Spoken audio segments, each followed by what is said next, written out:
ये तो हमारा नेक्स्ट टॉपिक है, basic steps in problem solving.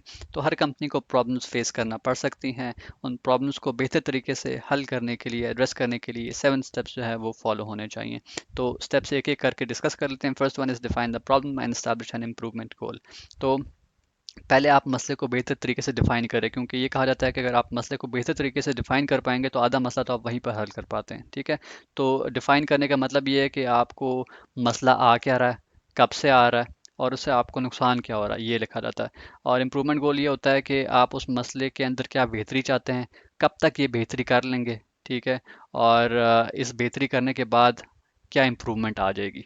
ठीक है, इसको अगर मैं इन लेमन टर्म्स अगर या बल्कि एग्जांपल के साथ आपको बता देता हूँ कि फ़र्ज़ करें आपकी कंपनी की कंप्लेंट्स बढ़ गई हैं। ठीक है, तो डिफाइन द प्रॉब्लम में आप लिखेंगे कि आपकी कंपनी की 3 माह के अंदर, पिछले 3 माह के अंदर कंप्लेंट्स बढ़कर 2000 हो गई हैं। ठीक है, तो कंप्लेंट का नंबर भी आ गया और वो कब से मसला आ रहा है ये भी आ गया। ठीक है, प्लस उसका नुकसान क्या हो रहा है, 2000 कंप्लेंट्स होने से आपकी सेल्स गिर गई हैं या कस्टमर्स छोड़ के चले गए हैं या रेवेन्यू कम हो गया, तो उसका नंबर भी लिख देते हैं आप। ठीक है, सिमिलरली इसी कंप्लेंट्स के एग्जाम्पल के अगेंस्ट अगर आपने इंप्रूवमेंट गोल लिखना है तो आप ये लिखेंगे कि आप चाहते हैं कि आपकी कंप्लेंट 2000 से कम होकर 500 पर आ जाए।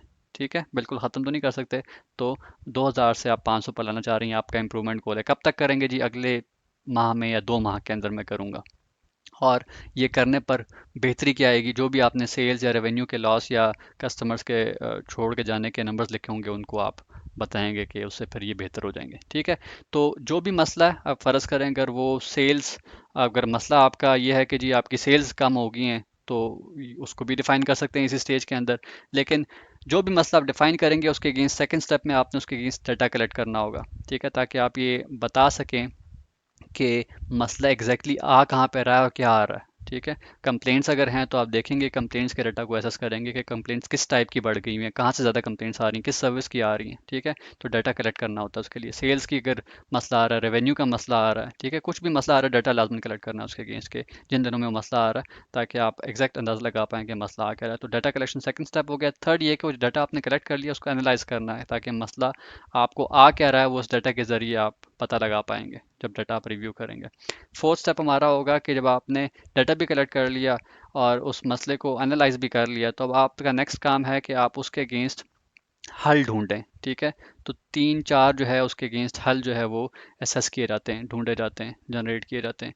तो अगर आपने 3 4 हल ढूंढ लिए तो फिर आप उसमें से एक बेहतर जो हल है इस मसले का वो तलाश करके उसको सेलेक्ट करते हैं। ठीक है, और जो भी हल आपने एक सेलेक्ट किया है उसको फिर आप इम्प्लीमेंट कर लेते हैं ताकि वो मसला आपका हल हो।